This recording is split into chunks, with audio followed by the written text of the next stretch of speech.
Bonsoir, mesdames et messieurs, et bienvenue à cette nouvelle émission, la dernière de la saison de Histoire à dormir debout. Alors, c'est André Pelchat en compagnie de Charles Dagneau qui vous souhaite la bienvenue. Bonsoir, Charles. Bonsoir, André. Alors, ce soir, on a deux sujets un petit peu mystérieux. Toi, tu vas nous parler de fantômes. Fantômes que Mais nous des serons. fantômes, des vrais fantômes. Qu'est-ce que ça peut être, les fantômes, dans la vraie vie? Ça peut être un peu ça, si je comprends bien. Moi, je vais parler d'un personnage mythique et mystique, les deux, le prêtre Jean. Et on va parler d'une lettre au départ, la lettre du prêtre Jean, une lettre venue d'ailleurs. On remonte au 12e siècle, donc dans les années 1100. C'est une lettre extraordinaire qui circule dans les cours royales et les monastères d'Europe, écrite en latin, et elle prétend venir d'un royaume si lointain qu'on dirait que ça appartient à un autre monde. Son auteur de cette lettre, un souverain, qui se présente ainsi, prêtre Jean, par la puissance de Dieu et de notre Seigneur Jésus-Christ, roi des rois, serviteur des serviteurs du Christ. Dans cette lettre, l'auteur, le prêtre Jean, dit régner sur les trois Indes. Il faut savoir qu'à l'Inde, à l'époque, c'était un terme assez flou en Europe. On disait les Indes, d'ailleurs. Alors lui, les trois Indes, ce serait un empire fabuleux, situé à l'est du monde musulman, donc au-delà de ce que les Européens connaissent à l'époque, parce que leur connaissance dépassait le Moyen-Orient était assez rudimentaire. Alors, il décrit des palais recouverts d'or, des fontaines de jouvence, des pierres qui rendent invisibles, des créatures venues, qu'on pourrait croire de cauchemars de rêve, ou aujourd'hui on dirait de films de science-fiction, des licornes, des cynocéphales qui étaient des hommes à tête de chien, des sciapodes, des êtres qui ont un pied géant qui se couchent sur le dos, qui s'abritent du soleil avec leurs pieds, des créatures que depuis très longtemps on disait exister en Asie, en Extrême-Orient. Mais le plus important, c'est pas cette féerie, ces créatures fabuleuses qu'on croirait sorties d'un épisode d'un des films de Star Wars, c'est la promesse qu'il a dans cette lettre. Nous avons juré de conquérir le Saint-Sépulcre de notre Seigneur et toute la terre de promission, la terre promise. Parce que le Saint-Sépulcre, on sait, est à Jérusalem et on est en pleine époque des croisades. Et on est vers la fin du 12e siècle, ça commence à pas aller très bien pour les croisés. On a créé des royaumes latins en Occident, des royaumes chrétiens, qui a été conquis lors de la première croisade en 1099. Mais là, ça commence à vaciller, ces États. Les musulmans commencent à reconquérir des territoires. On dirait aujourd'hui là, que ça se présente pas bien pour l'avenir. Comme dirait, pour garder ma comparaison avec Star Wars, comme dirait Han Solo, I have a bad feeling about this. Ça commence à avoir l'air, ça se présente pas bien. Alors lui, cette lettre-là, ça présente un espoir fou, un allié chrétien, apparemment incroyablement puissant, et qui pourrait attaquer les musulmans à revers. Et donc, on pourrait les prendre en tenaille. Alors, dès que la lettre arrive dans un monastère en Europe, ça fait le tour de l'Europe. Très rapidement, on en fait des copies, pas toujours identiques à l'original d'ailleurs, et et ça va durer, ça déclenche une quête qui va durer plus de 4 siècles, la recherche du royaume du prêtre Jean. C'est une étincelle qui allume un mythe qui va être un des mythes géopolitiques les plus importants dans l'histoire occidentale, parce que tout le monde est sûr qu'il existe ce royaume-là. Mais c'était qui vraiment ce fameux prêtre Jean? Puis comment une lettre comme ça a pu façonner la vision du monde? D'abord, ça fait longtemps qu'il y avait l'idée qu'il devait y avoir un puissant roi chrétien en Orient. Le premier à en parler, c'est un évêque, Otton de Freising, évêque allemand, en 1145. Il rapporte qu'un roi et prêtre nommé Jean, chrétien nestorien, a écrasé les rois de Perse. C'est une nouvelle qu'il vient d'avoir, qui est pas complètement de fake news, comme on dirait aujourd'hui, mais qui est très déformée. Qu'est-ce qui s'est passé? En réalité, en 1141, donc quelques années avant, un Khan, un roi mongol, bouddhiste, dirigeant un peuple qui s'appelle les Khitai, d'où viendra le mot Katay pour désigner la Chine, a effectivement battu le sultan seldjoukide Sanjar. Les Seldjoukides étaient une dynastie turque qui régnait sur la Perse, donc sur l'Iran. Et donc, il n'était pas musulman. Il faut bien savoir qu'en Europe, au Moyen-Âge, on ne connaissait pas beaucoup de religions à part musulmans, chrétiens, bouddhistes, juifs. Musulmans, chrétiens, juifs, c'est pas mal les trois seules religions qu'on connaissait. Lui, il n'était pas musulman, il était à l'Orient. On a pensé qu'il devait être comme les Juifs, à l'époque, ne portaient pas d'armes en général. On a dit, ça doit être un chrétien. J'ajouterais que le bouddhisme a pu ajouter à la confusion parce que c'est même un sujet que j'avais déjà traité ici. Bouddha a déjà été pris en Occident par les récits qui étaient arrivés sur lui pour un saint chrétien. Et les prêtres bouddhistes portent des costumes, souvent qui ressemblent beaucoup à ceux des chrétiens, des catholiques. On a juste à penser à des mitres, des robes, etc. Donc, ils utilisent l'encens. Quelqu'un de pas renseigné pouvait les prendre pour des chrétiens.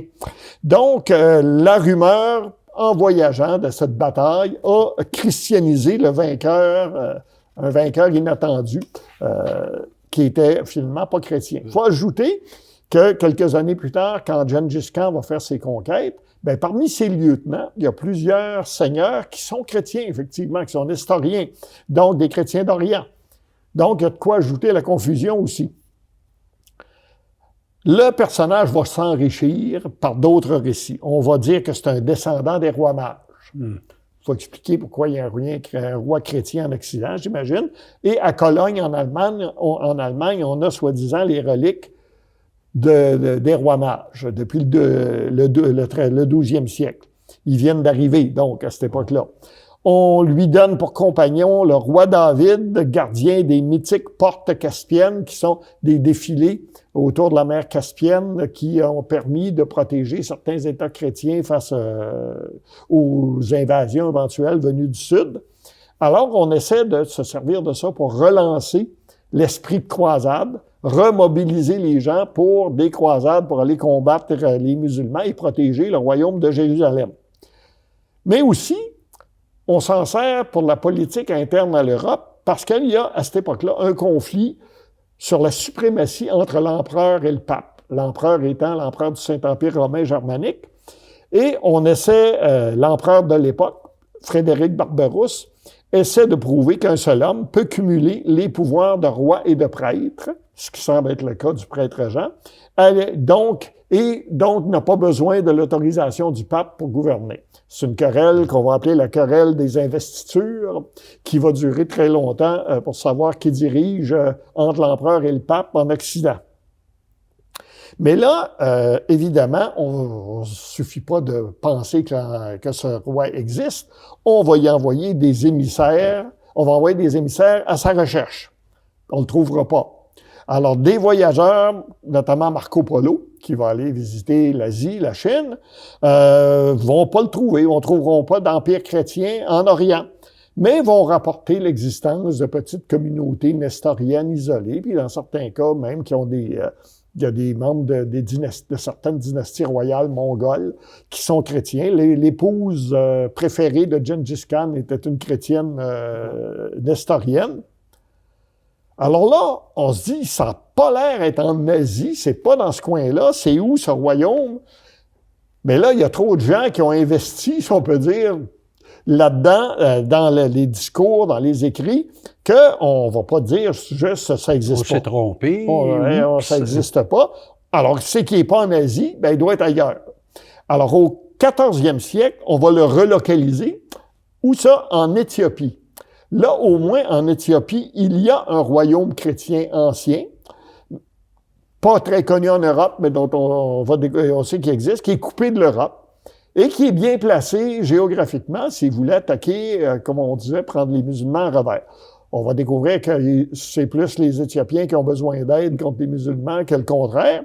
Mais on va identifier donc l'empereur d'Éthiopie, le Négus, comme on l'appelle, comme étant le prêtre Jean. Donc, ce qui est ce qui va complètement surprendre les Éthiopiens, là, qui sont pas au courant qu'il est supposé exister un royaume du prêtre Jean. Ou qui ont envoyé une lettre. Et qui ont envoyé de lettres à personne, eux autres, là. Mais ça va avoir des conséquences bien réelles, cette identification-là, parce que ça va devenir une des motivations des expéditions maritimes portugaises qui vont faire le tour de l'Afrique pour aller se rendre en Éthiopie. Henri le Navigateur, comme on appelle le roi du Portugal du 15e siècle, qui a jamais mis le pied sur un bateau lui-même d'ailleurs, mais qui a organisé beaucoup d'expéditions, espère, lui, trouver cet allié, le prêtre Jean. Et enfin, en 1490, une ambassade portugaise va atteindre l'Éthiopie, croyant être arrivé au royaume du prêtre Jean. Ils vont déchanter un petit peu, surtout que finalement, comme je l'ai dit, c'est les Éthiopiens qui ont besoin d'aide face aux invasions musulmanes. Aide qu'ils vont obtenir des Portugais, mais pas sans que ça crée beaucoup de problèmes locaux. Et donc, on a cette histoire-là. Et c'est après ça que le royaume du prêtre Jean, le mythe, va disparaître là, éventuellement. Surtout que c'est l'époque où l'Occident commence à avoir le dessus sur les pays musulmans, sur l'Empire ottoman. Et donc, on n'a plus besoin d'un secours providentiel, là. Donc, ça va disparaître et on va finir par se dire, bon, c'était un mythe. Bien que certains vont continuer à dire, mais oui, mais ça reflétait l'Empire d'Éthiopie, etc., qui avait déjà été beaucoup plus puissant qu'il l'était à cette époque-là. Mais ce qui est intéressant, c'est que moi, j'ai trouvé un lien avec un sujet dont j'ai parlé cette saison-ci, un miroir moderne de la même affaire, l'affaire Hummo. J'avais parlé il y a quelques émissions de l'affaire Hummo, c'était des lettres qui venaient soi-disant d'extraterrestres qui avaient circulé en Espagne dans les années 1960-70 et qui avaient créé des centaines de lettres qui étaient arrivées, des rapports techniques très détaillés, prétendument écrits par des extraterrestres, qui avaient été reçus en Espagne et en France, décrivant une civilisation avancée sur une planète lointaine, les vaisseaux spatiaux, sa science, etc. Et comme la lettre du prêtre Jean, ces textes étaient un faux sophistiqué, c'est-à-dire fabriqué par un homme, José Luis Jordan Peña, et des collaborateurs. Mais pendant des décennies, il y a une communauté de croyants qui a analysé, disséqué, défendu ces documents-là parce qu'ils répondaient à une attente similaire à l'époque de l'ère spatiale, celle d'un contact avec un savoir supérieur venu d'ailleurs. Alors donc, on a 8 siècles entre l'affaire du prêtre Jean et l'affaire Hummo, qui nous parle de la même chose, de la frontière fragile entre le mythe et l'histoire, la capacité des sociétés à créer puis à entretenir des fictions nécessaires à leurs rêves et à leurs peurs. C'était pas juste une erreur géographique, la recherche du prêtre Jean, c'était le désir d'un continent, c'est peut-être ça la plus grande force d'une légende, ne pas révéler non pas la vérité sur un monde caché, mais la vérité de ceux qui y croient. Est-ce qu'on a eu plus d'informations sur la lettre qu'il a écrite? Non, c'est de rester encore... Il n'y a rien de vraiment certain là-dedans. Il y a eu plus que 200 versions de la lettre qui ont été écrites. On ne sait pas trop laquelle serait même l'original. Alors, on ne sait pas d'où c'est venu. C'est exactement cette lettre. Ingénieux personnage. Un ingénieux personnage. Soucieux probablement de propagande, comme on l'appellerait aujourd'hui. Alors ça termine à peu près mon sujet, mais on va se rejoindre un peu parce que là, on va parler de fantômes, en tant qu'à être dans les reflets de la réalité qui ne sont pas exacts. Un type de fantôme... je regardais justement sur Internet, il y avait les photos des catacombes de Paris, entre autres, des catacombes en Italie. Puis quand j'étais enfant, dans les Louveteaux, on avait été visiter Québec et puis par la visite, on était descendu dans les catacombes du Petit Séminaire. Et puis là, ça m'avait frappé de voir là, ces rangées-là, de prendre conscience que, bon, l'être humain n'est pas fait pour durer, et puis qu'un jour on est là, un jour on n'est pas là. Chaque crâne qu'il y a dans le catacombe, c'est une personne qui a vécu, qui a vu se lever puis se coucher le soleil, qui a haï, qui a aimé, puis qui a chanté, qui a dansé. Puis tout ce qui reste, c'est quoi exactement? Ça m'a fait porté une réflexion, puis j'ai commencé par essayer de me figurer l'humanité. Quand je dis ça, qu'il y a 8,1 milliards d'êtres humains sur Terre, comment on voit ça dans notre tête? Est-ce qu'on voit une espèce de boule avec plein de monde dessus? Il y aurait peut-être entre l'immensité et la solitude humaine, on pourrait comparer ça par exemple avec de la farine. Ce que je veux dire par là, c'est qu'ils ont été capables de mesurer une particule de farine de 0,8 micron, c'est-à-dire 1/1000e de mètre, donc 1/1000e de millimètre. C'est microscopique, on ne peut pas le voir.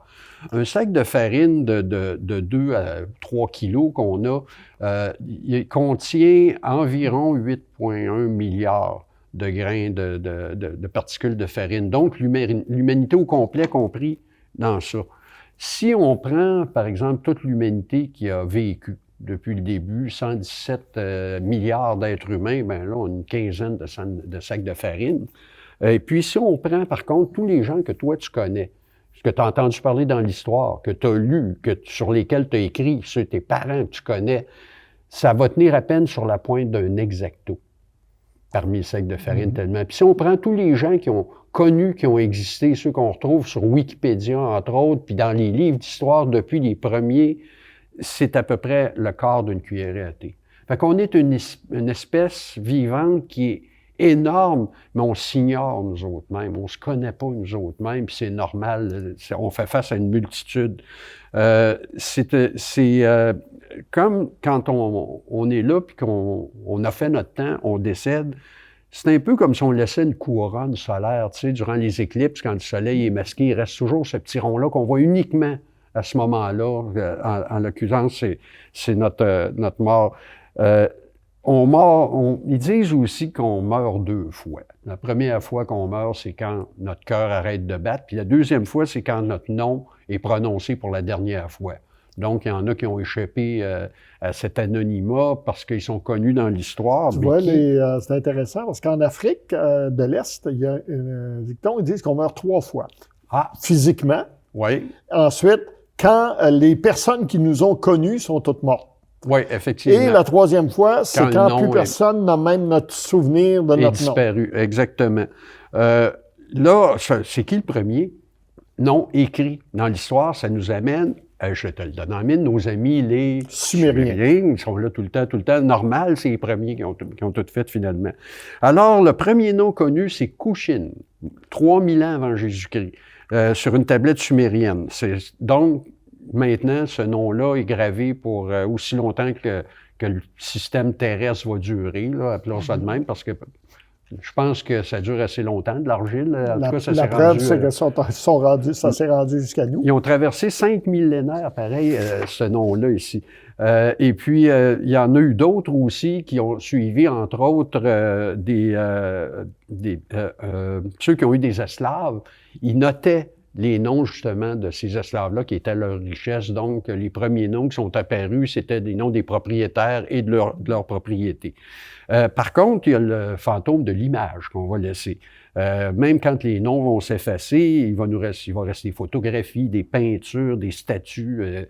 Le plus vieux, c'est Gudea, lui encore, de nos amis sumériens. Comment on sait que c'est la plus vieille représentation d'un faciès humain? C'est qu'il y a plusieurs statues qui ont le même visage, donc ça confirme que c'est une représentation spécifique d'une personne. Donc, le plus vieux cliché d'un visage humain, c'est Gudea, un de nos Sumériens qui reviennent tout le temps. On pourrait penser aussi aux fantômes génétiques. Il faudrait dire, dans le cas du visage humain, Gudea, c'est le premier dont on a le visage et le nom. Parce qu'il existe des gravures préhistoriques plus anciennes où on voit quelques visages. Mais il n'y a rien qui démontre que c'est la réalité. Celui-là, c'est la représentation multiple du même avec le nom. Ouais. Puis on ne sait pas, il était sans doute un monarque ou peut-être un prêtre, mais il occupait un poste très, très important. C'est le plus vieux visage. Parce que l'humain, il est là depuis 2 millions, peut-être plus d'années. Mais on ne sait pas le nom, très peu d'informations sur ça. Ça a pris la naissance de l'écriture. Et même souvent, quand on a une représentation, par exemple, sur les grottes, on voit que c'est un humain, mais on ne sait pas si c'est une personne spécifique ou si ça représente un humain en général, tout simplement. C'est stylisé. Si je te demandais le côté génétique, quand est-ce que tu disparais? Quand est-ce que tes traits, tes caractères, comme la couleur des cheveux, ce qui fait que tu es toi, combien de temps, de générations, ça prend pour disparaître? J'imagine que ça prend beaucoup de temps, là. 10 générations. Après 10 générations, tes descendants vont être aussi éloignés et différents de toi que toi, tu l'es d'un voisin inconnu, de n'importe comme qui, ça, de n'importe qui. Donc, on ne laisse pas nécessairement d'empreinte génétique à long terme. En fait, chaque être humain possède 3 milliards de paires de bases génétiques, mais la majorité de ça, ça va se diluer très rapidement. On est des dents de lait. On a été utile pendant un bout de temps, puis après ça, ben, on tombe, on disparaît. Par contre, si tu voulais continuer physiquement, il y a quelques solutions qui s'offrent à toi. La momification. Quand on entend même qu'il y a certaines techniques utilisées par des moines bouddhistes, entre autres, pour se momifier eux-mêmes à la fin de leur jour. Oui. Mais la durée des momies, bon, ça se calcule sans doute en millénaires, mais le destin, tu as déjà raconté qu'est-ce qui arrivait aux momies égyptiennes au 19e siècle. Ça. Là. Et il faut dire aussi que le degré de conservation possible d'une momie dépend beaucoup de l'endroit où elle est, du climat. C'est exactement si c'est humide, elle ne se conserve pas. Là. Ça, quand on regarde où il y a elle des n'est pas consommée non plus par du monde en pensant que c'est de la médecine. C'est ça. Mais en même temps, si on regarde où on trouve des momies, on les retrouve en Égypte, on les retrouve dans le désert d'Akatama au Pérou, on les retrouve dans des zones arides. Certaines parties du Groenland où les personnes se sont desséchées naturellement. Rapidement, naturellement. C'est ça, mais c'est pas partout. Il y a des endroits où les cadavres se conservent absolument pas. Là. Donc, c'est pas vraiment une solution parfaite pour un fantôme. Ça va durer plus longtemps que si tu te retrouves dans au petit séminaire, entre autres. C'est ça. Il y a une autre possibilité, le fossile. Tu peux te fossiliser. C'est un peu plus compliqué parce que là, il faut que tu sois vraiment enterré rapidement puis à l'abri de l'oxygène, puis des prédateurs, surtout dans des sédiments qui sont très, très, très fins, comme par exemple le fond de la mer Noire, le golfe du Mexique, certaines mangroves aussi en Australie. La minéralisation va prendre quelques dizaines de milliers d'années, mais la formation complète, c'est des millions d'années. Puis même là, tu sais, dans 4,3 milliards d'années qui va marquer la fin de notre Soleil, la seule chose qui va rester de l'humanité à ce moment-là, c'est le fameux disque de Voyager qui a été envoyé. Lui, il va durer l'éternité. Il est fait d'un matériau qui est intemporel et puis lorsque les systèmes solaires vont avoir disparu puis que l'univers va être en train de s'effondrer, ce foutu disque-là va être encore là à parler des humains. La machine ça n'est pas un vrai plus fantôme. Là, mais lui va être encore là. Véritable fantôme. Hein? Alors, si tu veux te faire fossiliser, ben c'est une solution, mais t'es mieux de commencer à y penser tout de suite. Là, c'est surtout les mangroves ça vaut la peine de s'y prendre d'avance. Fantôme des ondes. Qu'est-ce qu'on change dans le monde sans le savoir? Tu sais, chaque geste qu'on produit, c'est supposé avoir des répercussions. Là. Tu sais, le fameux effet papillon. Un arbre planté, on donne un conseil à quelqu'un, on est gentil avec une autre personne. Ça va peut-être les influencer des dizaines, des décennies plus tard. Même, je parlais de l'effet papillon, ça c'est pour décrire ça, c'est qu'un petit geste ou une petite situation bien anodine dans le déroulement du temps peut avoir une influence qui change le cours de l'humanité. Là. On ne sait même pas ce qui l'a provoqué. L'effet papillon qui commence... il disait que un papillon qui bat des ailes en Amérique du Sud déclenche un ouragan en Asie. Là. Ouais. Quelque chose dans le genre, en tout cas. Peut déclencher. Notre simple présence modifie l'univers, puis c'est tant par la chaleur qu'on produit, par l'air qu'on respire, par le volume qu'on occupe, l'énergie qu'on consomme. On n'est jamais neutre. Hein? Ben non. On voudrait être carboneutre, mais on ne le sera pas nécessairement. Documentalité. Là, c'est ici que ça commence à être bizarre parce que moi, je regardais pour Windows 11. Ceux qui vont vouloir installer ça sur des ordinateurs trop anciens ne pourront pas le faire parce qu'il y a un circuit, un chip qui n'est pas là, qui appelle le TPI. Qu'est-ce qui fait ce chip-là? C'est l'intelligence artificielle. Il enregistre tout ce que toi, tu fais sur ton ordinateur pour envoyer ça à Microsoft, puis ça va être conservé dans des données. Par exemple, ton profil de consommation. ton profil médical. Puis ça, ces données-là sont utilisées, comme on le sait, par des data wranglers ou des dompteurs de données là, qui vont créer des profils pour être utilisés soit par les gouvernements, entre autres, pour être utilisés dans des statistiques et puis par la consommation. On va voir bientôt, j'imagine, apparaître le prix dynamique sur les épiceries, c'est-à-dire que ces petits écrans-là qui annoncent le prix, par exemple, de la salade, va changer instantanément pour toutes sortes de raisons, dont de détecter la personne qui va venir faire l'achat. Selon son profil. Selon son profil, le prix va lui être proposé. Quand on est rendu comme ça, c'est un fantôme qui est plus présent que nous-mêmes oui, à ce moment-là. Pensons aussi à tout ce qui a été enregistré, tout ce qui a été, chaque transaction qu'on a faite, chaque mot qu'on a écrit dans le cyberespace, chaque pensée qu'on a envoyée. Toutes les photos qu'on a mises sur Facebook, etc. Ça ne veut pas dire que ça va être récupérable, mais ça a créé quand même un fantôme qui a une présence énorme. Là, on parle de gigabytes de données, entre autres. Puis ceux qui sont créatifs, les artistes, ils sont là, eux autres aussi. Alors, on est en train de développer le fantôme 2.0 de nos existences. Puis ce fantôme-là, il y a beaucoup plus de réalité que nous autres. Maintenant, bon, on peut passer là par-dessus les causes de ça, ce qui fait qu'on veut tellement rester comme ça, puis marquer, bon, l'inquiétude, c'est le moteur de notre existence jusqu'à un certain point. Et le temps, ben, qui finit d'ailleurs, je crois qu'on est rendu au bout de notre fantôme pour aujourd'hui. On arrive au bout du fantôme pour aujourd'hui et pour la saison. Alors, Charles, merci. On avait un sujet très intéressant André, qui permettait une conversation. Il y a de quoi poursuivre la conversation. Comme on fait en dehors des ondes habituellement, parce que c'est ça, histoire à dormir debout. Et j'espère que les gens qui nous ont regardés vont aussi pouvoir poursuivre une conversation là-dessus. C'est un sujet qui mérite réflexion. Puis perdez pas votre moyen de vous étonner puis de vous émerveiller. Très important. Et là-dessus, ben moi, je vais mettre fin à l'émission pour aujourd'hui. Alors, mesdames et messieurs, bonsoir. Restez à l'écoute de TVCBF et peut-être à l'année prochaine.